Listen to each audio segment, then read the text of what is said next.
Okay, thanks for staying with us. The program is still this morning on ITV. Indeed, so much is happening in the Federal Republic of Nigeria. Sometimes you just go through the news and you feel like saying, hey guys, can we take a break a second? I just want to get something really fresh, something really encouraging, but somehow the news that leaks almost all the dailies most times the kind of one that soak you in very deep tension, and you just find persons here making you feel somewhat tense, somewhat scared and afraid. The Southwest had been at the point of discourse for the past 1 week here, with many looking at the issues of a communal clash over grazing, ultimatum giving, so much talk about the emergence of one Mr. Sunday leading the pack and saying that, hey guys, the headers will have to leave. He started with the Ondo State Governor Rotimi Akeredolu giving ultimatum to quit the forest in Ondo State, and that actually sparked up tension here, and everyone around is looking at the Southwest as we speak at the moment.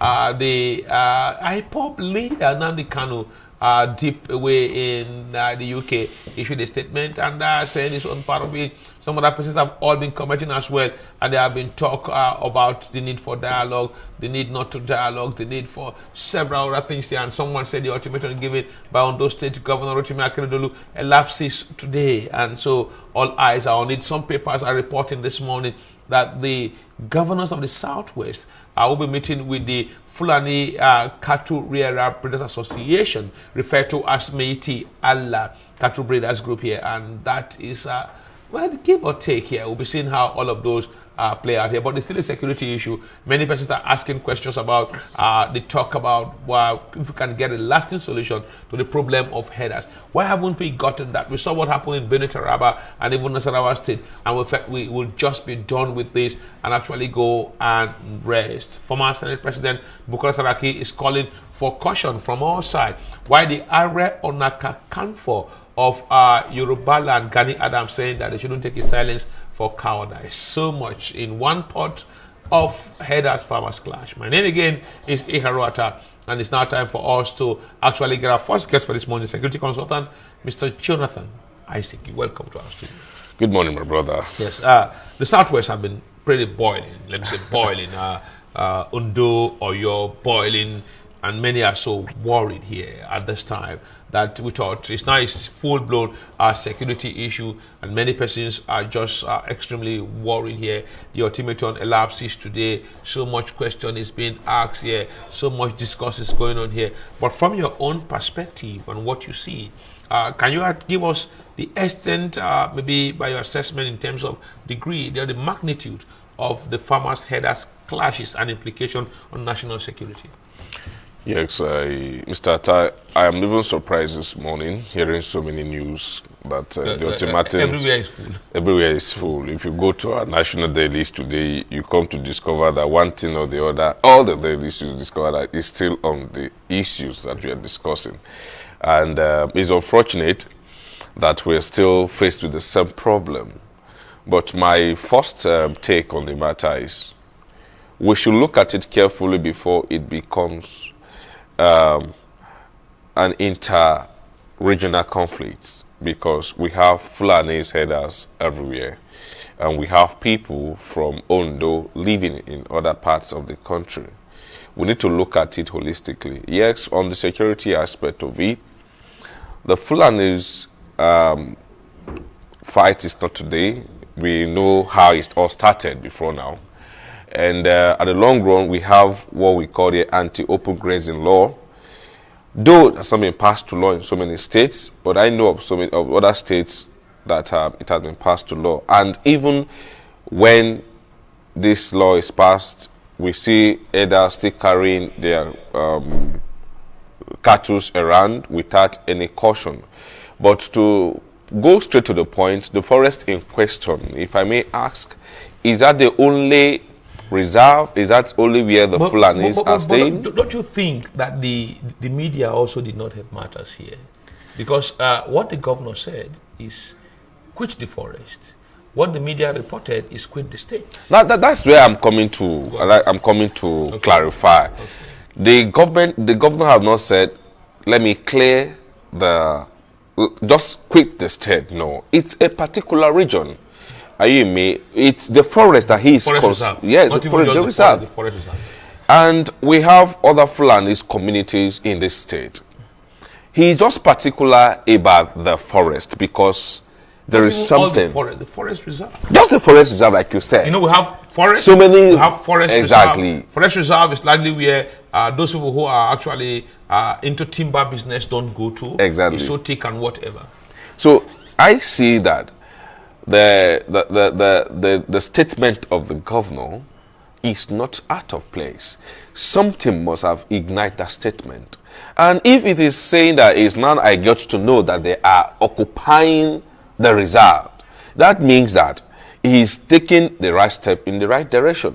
But once we politicize criminality, we will have problem. There's no point taking side with other criminality. But my own part of it is, please, for us not to have so many Sundays Igbo in other states, we should be mindful of our statement so that individual don't becomes like they are gods of a state. When you have to make certain statement, I think there's a need, the appropriate quarters to report your grievances and see a peaceful deliberation on the matter. There should be an ADR, there should be an alternative dispute resolutions between the communities. Like you are now meeting with the heads of the leaders of Yetiala when an ultimatum has been passed. I think that's a reactive part of it. It should be a meeting, a discourse before this ultimatum is given. No, but as we look at this now, the issue of the quitting of the forest, which some have interpreted to mean quitting the whole state here, and let's even look at it from the standpoint here of the quitting. Do you think it should have sparked the tension it did if someone had told you to please leave a particular forest? Well, I think that for a sensitive government, when you ask people to quit a particular region or a particular place, A particular area, it's even an area. an area, The forest reserve is whichever way it could be, a particular place you've asked people to leave, there should be an alternative that you are quitting this particular area for this area. Now, the forest we're talking about is where it's visible. It's not bigger than Sambisa forest. Not up to. Sambisa is bigger than Thank you. Almost 3 states put together. We can assess this forest to know what activities is actually going on there. And for the Fulanis, their interest, is it truly they are bringing up their cattle there? What is so peculiar about this forest that they have taken it like we are not leaving? That means that there's an activity going on and they're not using it as a cover-up that we are bringing, we are running our cattle here, because I don't see anything too spectacular about the forest. There's no grass, too much grass there that their cattle will feed on. So that means that there is another activities that the government has said, come, there's something going on in this forest. Aside meaning that this is our reserve, don't go in, then mean that there's something that is going on in this forest and we don't want it. That is where they are saying that you need to leave. I think the government has seen that there is activities, criminal activities that is going on in that same forest, and they're using it. There are Serekis that are benefiting from it are still living within the same forest. That is why they're saying you should leave.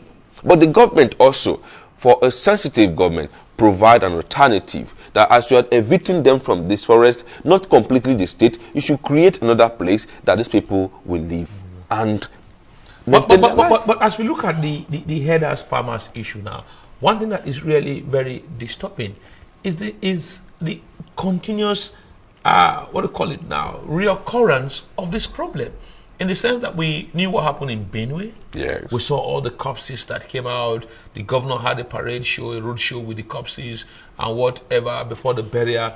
We saw what happened in Taraba State before the election. We saw what happened in National State before the election. Thanks to the election, everything almost fizzled out and died down.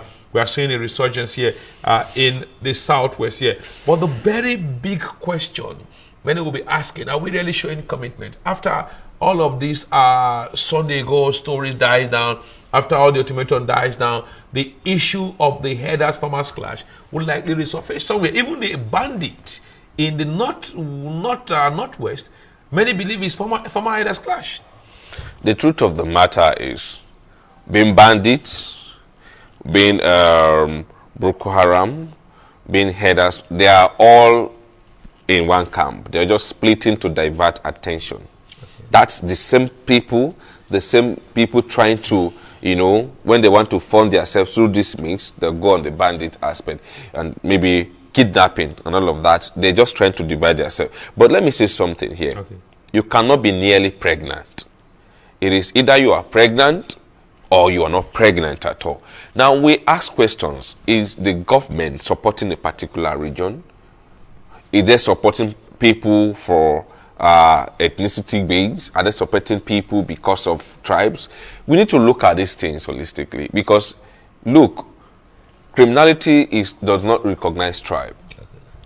But it's unfortunate that a particular region or particular people has been figured out in most of these activities, probably because of their dress code.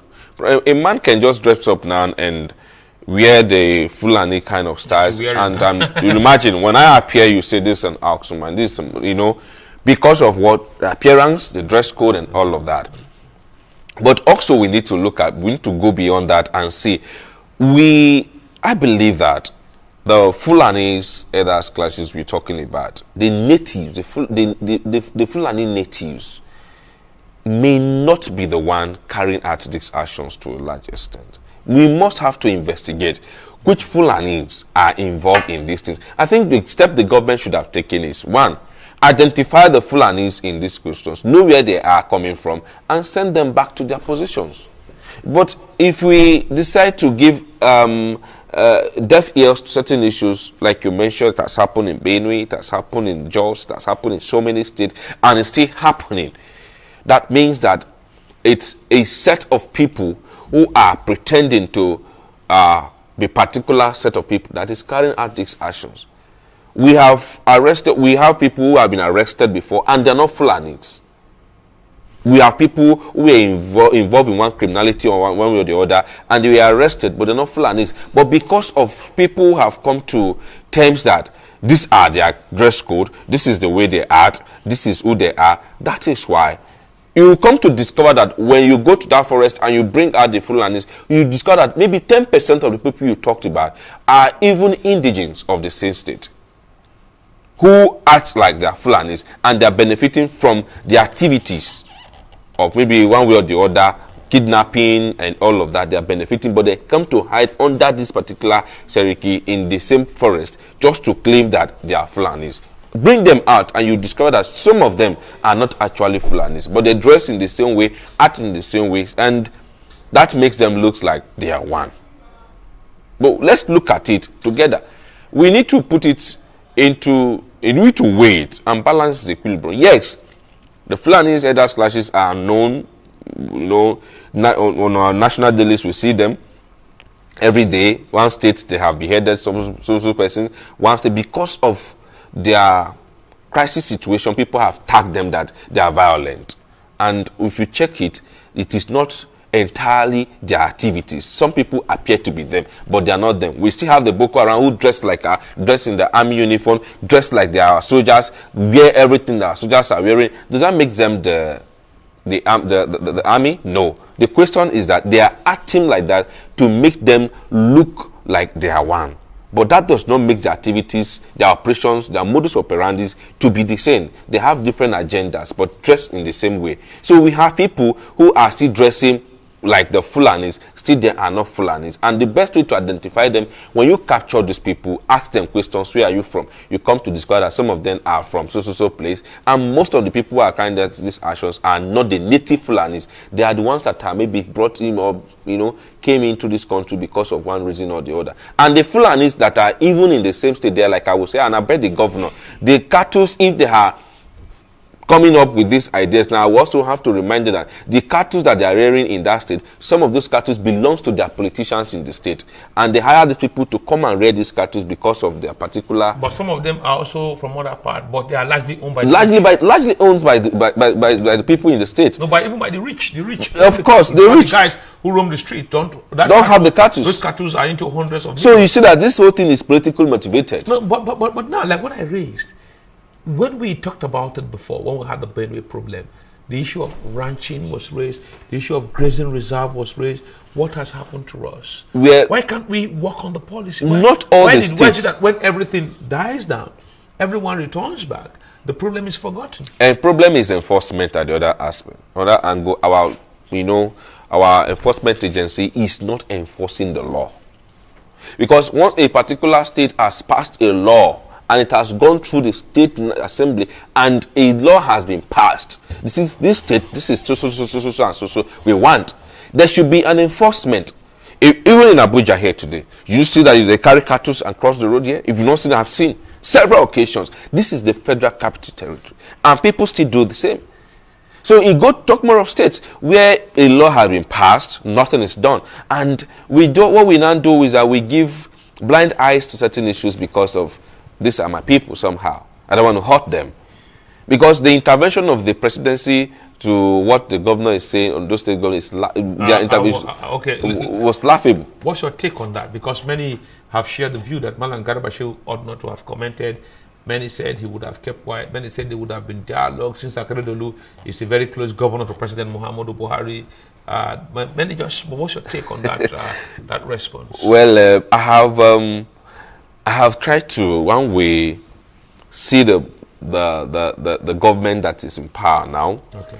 And what we try to do, even as much you don't want to be silent on certain matters, total silent on certain matters, we try to be diplomatic, because now I perceive is going on now is that if you said the truth certain times, they come after you. Because I don't see your interventions as a government. If a state under you, you being a federal government, a state under you is having issues, I think what you should have done in the first instance is to either invite the governor first and hear his views. Then you cannot go in and see how to chew the two sides of the matter. But you be here and just start giving start uttering certain statement. It's laughable, and that means you have shown a particular position where you are. That's why I said you cannot be nearly pregnant. It is either you are pregnant or you are not. That means that you have told us the position, your views, everything you are, you have shown us. And that's why I was saying that the threat to arrest Sunday is a weakness on the part of government. Whatever they think and they say they want to arrest Sunday is a weakness, and that means that it has shown their position on the matter. Because two people cannot be fighting and you now take a decision on one person to arrest the other. You are going to fan the flame of war. So we should look at it from this angle that government, their intervention somehow is not supposed to even be. It is either you are silent than to make certain utterances. That is the way I see it. Garba Shehu, whoever he is, to me his statement is inconsequential. I don't see any reasons for a statement. And if there are reasons for a statement, then it is selfishness. Should the federal government keep quiet? The federal government, if they're not keeping quiet, then it should be an action. It should be action, not certain statement that you are telling me you are beside a particular group. If you go through, if you underline certain statement he makes, you are beside. I don't want to go through a statement, but if you underline a statement, that means that a particular decision has been taken to side a particular group. That is what has been done. Okay, let's come out now. The issue now are ranching. You guys, security consultant here. Look at ranching, grazing reserve. Grazing routes have largely disappeared because they say they have built houses on almost all the routes. Roads have come up, towns have developed. The grazing route that we had kept before and immediately after independence for cattle to graze through north to south and whatever have almost all disappeared. Some of them are built upon here. But the talk now is this cattle, it won't be nice for them to keep going around the street, going around the country. Yeah. That we must have lands. We must have land, large land for them as grazing reserve where they can go and graze, or we can have ranches where those who want to do cattle can get their land, ranch their cattle, grow their grasses, or buy the grasses, or buy the feeds and get them properly fed. The truth of the matter is that should be a state decision, not federal enforcement on state. Why? Yes. One of the things, like you mentioned, and I want because it's already a national issue now. The problem is national. Yes, it's a national issue because certain states will not want these people, haven't seen the antecedent, will not want them to be beside them. So if you tell me, if you ask me that states like, let me not mention state anyway, but I know with the experience of Ondo State now, they will, and Oyo State, they will not want these people to live with them for too long anymore. So if you now enforce ranching on them, knowing too that these people are going to live with them, and knowing their particular, knowing their antecedent, they will not want to still be with them, like I said. So look, ranching would have been an alternative, okay, but with the way we are, with the system of government we run, and with the population of these Fulanis, others, herdsmen, can we truly practice ranching? That's the question we ask. And you mentioned why can't we ranch? You mentioned about, I know when I was small in Bauchi State, we had this stream belt we call Shadawanka, and people go cut grasses, tidy grasses, take it to the herders. They come to buy and feed their cattle. And if the cattle don't go walk too much, it doesn't eat so much. Now let me tell you something. Like I said, it should be a state decision. If you want to do ranching, it's capital intensive one way. Two, you require lands to carry out this distance. If the state did not avail you these lands to, like we're talking about the forest now, the forest reserve. If the state now decides to say, for this forest, we are giving it to you. No, but you can't carry ranching in the forest. No, you can't ranch in the forest. If you can't ranch in the forest now, yeah, will you now take them to the state capital? No, there are vast land elsewhere. But like what you raised, which is very key, state governor should give out land. Yes, the governor can do that. And if the governor, a particular government, can even go and buy land. If they can buy land, that depends on if government want them because in the guys, state. The Fulani guys who go out with these cattle are not the owners largely. Those who own it give it to them to help them graze. Exactly. But with the state government welcome that idea. So it depends on individual. Some individuals will say, okay, they are our own, they are our brothers. Let them come, please take this part. And I will help you with 100 million. I'll help you with 500 million. I'll help you 1 billion to build the structures. While you are in there, whatever revenues or anything, that they will be paying, because these people will end up paying revenue. Okay. And that will also fund the state government, their budget in one way or the other. But not all governments will want to entertain this. Now, one of the problems I want to share with you lastly is that, look, development is the problem why we are where we are here. Underdevelopment. Not underdevelopment. Development, I mean, in the sense structural developments. Okay. You mentioned about building. Some of these herdsmen are internally displaced herdsmen. Yes, I know why I say that. For somebody who's coming from Kano with his cattle, by the time he goes to Ondo State, while he tries to return back, he discovered that the routes he used is not, because most of them in those days were not using vehicles. They are moving around the bush. So for someone who has traveled that distance and now went to Ondo State and tried to return back, because of, these people also try to check.